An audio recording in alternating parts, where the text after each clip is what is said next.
မင်္ဂလာပါရှင်တကူလာပြည့်ကျော်ကိုရဲ့ဧပြီလ12ရက်တနင်္ဂနွေနေ့မနက်ပိုင်းအစီအစဉ်တွေကို BBC ဝိုင်းတော်သားတွေနဲ့အတူကျမတီတာတွေကတင်ဆက်သွားမှာပါအခုတော့စမ်းသစ်တီထွင်လဲမြေတခွင်အစီအစဉ်အလှည့်ရောက်ပါပြီကိုဝင်းမြင့်တင်ဆက်မှာပါရှင်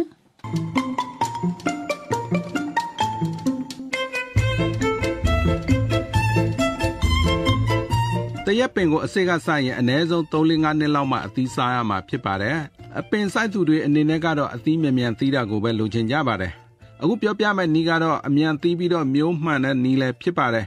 ပြီးတော့အပင်ကြီးထွားနှုန်းကလည်းကောင်းတဲ့နီးဖြစ်ပါတယ်ဒီနီးကတော့တရက်ပင်ကိုအမြင့်ကူပြီးတော့အကိုင်းကူးတဲ့နီးဖြစ်ပါတယ်လက်ညှိုးလက်မလောက်အကိုင်းတွေကိုကူးလို့နိုင်သလိုခြေသလုံးလောက်ပေါင်လောက်အရွယ်ရှိတဲ့အကိုင်းကြီးတွေကိုလည်းကူးနိုင်ပါတယ်ဒီကနေ့မှာတော့အကိုင်းကြီးကြီးကူးတဲ့နီးကိုပဲအဓိကထားပြီးတော့ပြောပြမှာဖြစ်ပါတယ်အဲဒီလိုအမြင့်ကူပြီးအကိုင်းကူးတဲ့နီးကိုသင်တန်းပေးနေတဲ့ဘန်ကောက်မြို့ရဲ့အနောက်ဘက်အရပ်မှာရှိတဲ့စိုင်းနွဲ့အရက်ကတရက်ချံကိုတွားရောက်ပြီးတော့သင်တန်းသားတွေနဲ့အတူလေ့လာခွင့်ရခဲ့ပါတယ်ก็คือที่แห้งก็ต้องปล่อยเลยใช่ไหมต้องจนกว่าเราจะได้เวลาเปิดถึง5သင်တန်းမှုဥဆောင်ချိုင်းဟော်မပေါက်ကအမြင့်ကူပြီးတော့အကိုင်းကူးတဲ့နီးရဲ့အကျိုးစီးပုံတွေကိုအခုလိုရှင်းပြပါတယ်ถ้าปลูกจากเมล็ดส่วนมากจะกลายไม่ค่อยดีไงก็เลยต้องใช้วิธีทาบออกအစေကနေစိုက်တဲ့အပင်ကမျိုးကွဲပြီးငကိုအပင်တိုင်းမရတာတွေရှိတတ်ပါတယ်မျိုးကောင်းတဲ့အပင်ကအကိုင်းကိုကူးယူတာကငကိုအပင်တိုင်းရပါတယ်အမြင့်ကူတဲ့နီးကတော့အကိုင်းငယ်ငယ်ကိုလည်းကူးယူလို့ရပါတယ်အကိုင်းကြီးတွေကိုလည်းကူးယူနိုင်ပါတယ်စိုက်ချင်းအသီးရသလိုအပင်တမ်းမှာထွားကြိုက်မှုကလည်းကောင်းပါတယ်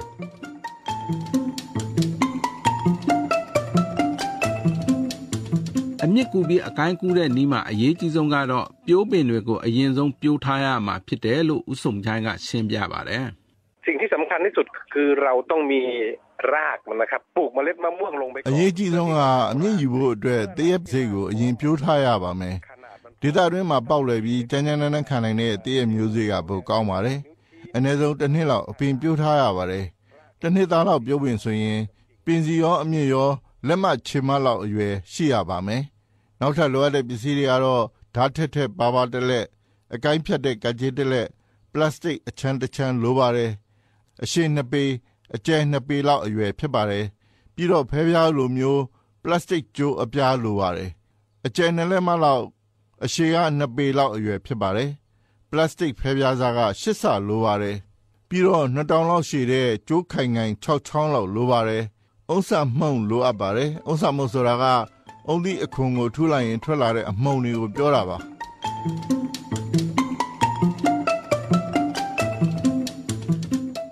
အမြင့်ကူပြီးအကိုင်းကူးတဲ့နီးအတွက်ပစ္စည်းလဲစုံပြီးဆိုတော့ဘလို့အကိုင်းကူးမလဲဆိုတာရှင်းမအောင်ခင်ဗျ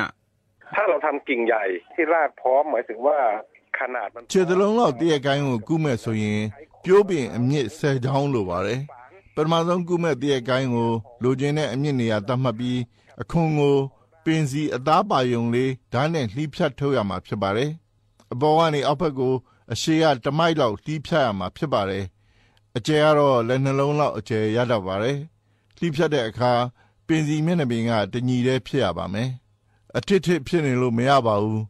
ပင်စီပတ်လည်မှာလက်တလုံးလောက်ခြားပြီးအလားတူမျိုး9နေရာလှီးဖြတ်ထုတ်ရပါမယ်အခွန်ခွာတဲ့အစနေရာကတညီတည်းဖြစ်ရပါမယ်ပြီးရင်အခုလှုပ်ထားတဲ့ဒဏ်ရာအပေါ်ပိုင်းမှာ1မိုက်လောက်ခွာပြီးအလားတူလိုမျိုးပင်စီပတ်လည်ကို9နေရာလှီးဖြတ်ရပါမယ်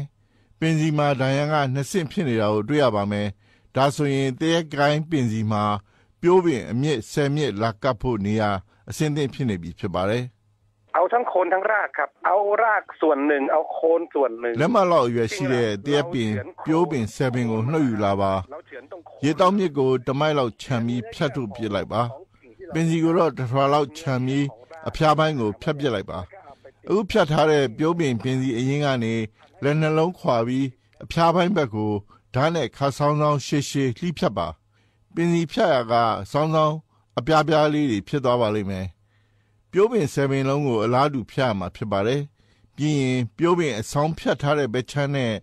တရက်ပင်အကိုင်းကြီးကဒဏ်ရာလှုပ်ထားတဲ့နေရာကိုတစ်ချောင်းချင်းကပ်ပြီးတော့ကျိုးနဲ့ချီရမှာဖြစ်ပါတယ်ပြီးရင်တော့တရက်ကိုင်းပင်စီအနာနဲ့ပြိုးပင်အဆောင်ကတ်ထားတဲ့နေရာကိုပလတ်စတစ်ဖဲပြားနဲ့ကြက်စီးပါပတ်တီးစီးသလိုစီးရမှာဖြစ်ပါတယ်ပြိုးပင်အဆောင်အနာလုံးနဲ့အထိစီးရပါမယ် အပြင်ကိုကားထွက်နေတဲ့အမြစ်ပိုင်းကိုတော့စီးကြမလိုပါဘူးအောက်ဘက်အဆင့်ကိုအရင်လုပ်ပြီးရင်အပေါ်ကအဆင့်ကိုလည်းအလားတူပဲဖြတ်ထားတဲ့ပြိုးပင်အဆောင်9ခုနဲ့ကပ်ပြီးစီးရမှာဖြစ်ပါတယ်နှစ်ဆင့်လုံးကိုအမြစ်ပြိုးပင်တွေကပ်ပြီးစီးပြီးရင်တော့အကိုင်းဆက်တဲ့အဆင့်ပြီးသွားပြီဖြစ်ပါတယ်အမြစ်ထွက်အောင်လုပ်ဖို့ပဲကြံပါတော့တယ်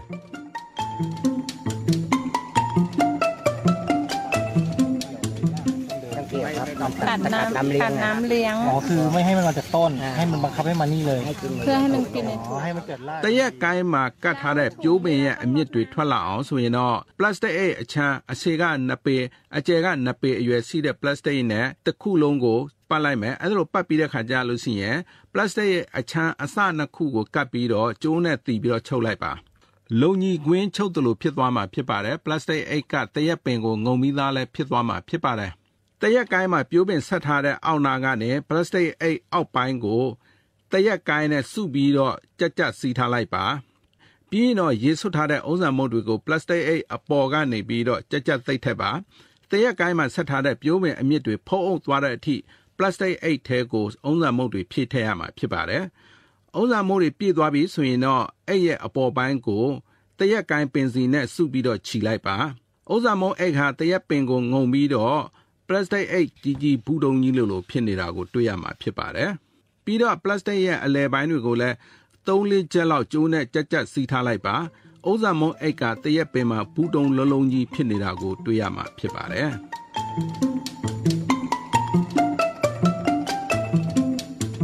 ပြီးတော့တရက်ကိုင်းစီးထားတဲ့ဥစ္စာမုံ plastic အိတ်ရဲ့အောက်နာကနေပြီးတော့တရက်ကိုင်းပတ်လဲကိုအခွန်ကိုခွာထုတ်ရမှာဖြစ်ပါတယ်။အကျယ်ကလက်တဝါလောက်အခွန်ပတ်လဲကိုခွာထုတ်လိုက်ပါပြီးတော့ပင်စီအသားမှာကတ်နေတဲ့အမြင်တွေလည်းမကြမ်းအောင်ဓာတ်နဲ့ချစ်ထုတ်ရမှာဖြစ်ပါတယ်အဲ့ဒါကတော့ရေလမ်းကြောင်းကိုဖြတ်တောက်လိုက်တာဖြစ်ပါတယ်တရက်ပင်ကနေပြီးတော့အကိုင်းအဖျားဘက်ကိုရေမပို့နိုင်တော့မှပဲပလတ်စတစ်အိတ်ထဲမှာရှိနေတဲ့ဥစ္စာမုတ်ထက်ကရေကိုကူထားတဲ့အမြစ်ကနေစုပ်ယူရင်းကနေအမြစ်မြန်ထွက်မှာဖြစ်သလိုအနာမြန်ကျက်ပြီးတော့အကိုင်းဆက်သွားမှာလည်းဖြစ်ပါတယ်2လခွဲလောက်ကြာရင်တော့ plastic အိတ်ထဲမှာအမြစ်တွေကောင်းကောင်းထွက်လာတယ်ကိုလည်းတွေ့ရမှာဖြစ်ပါတယ်2လခွဲလောက်ကြာမှအမြစ်ကောင်းကောင်းထွက်မှာဖြစ်တဲ့အတွက်ကြောင့်မို့ဥစ္စာမုတ်ထဲမှာရေချောက်သွားနိုင်ပါတယ်အပေါက်လေးနည်းနည်းဖောက်ပြီးတော့ရေတစ်ခေါက်လောက်တော့ဖြည့်ပေးရမှာဖြစ်ပါတယ်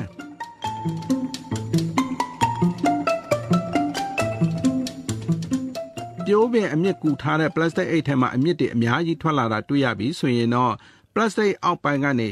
တရက်ကိုင်းကိုဖြတ်ပြီးတော့ပြောင်းဆွေ့ပြီးစိုက်လို့ရပြီဖြစ်ပါတယ်ချင်းကြီးတစ်လုံးထဲမှာအရင်ဆုံးပြိုးထားရမှာဖြစ်ပါတယ်အဲ့ဒီချင်းထဲမှာပြိုးတဲ့အခါမှာလဲဥစ္စာမုတ်ကိုပဲအဓိကထားပြီးတော့ဖြည့်ပြီးတော့သုံးတာကကောင်းပါတယ်မြေကြီးထည့်မယ်ဆိုရင်လေးတဲ့အတွက်ကြောင့်မို့တရပြူရခက်ပါတယ်ပြီးရင်တော့ရေကိုမှန်လောင်းပေးမယ်ဆိုရင်တော့2လလောက်အကြာမှာ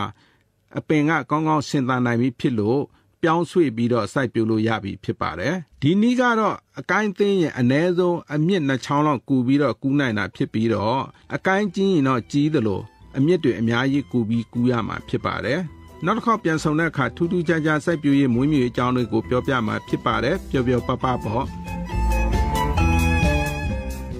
ကိုဝင်းမြင့်တင်ဆက်တဲ့စမ်းသစ်တီထွင်လဲမြေတခွင်အစီအစဉ်မှာဒီအစီအစဉ်နဲ့ပတ်သက်လို့သောရရှင်တို့သိလိုတာတွေဝေဖန်အကြံပြုလိုတာတွေရှိရင်တော့ bbcburmese@gmail.com ဒါမှမဟုတ်ရင် burmese@bbc.co.uk ကိုဆက်သွယ်မေးနိုင်ကြပါတယ်ရှင်။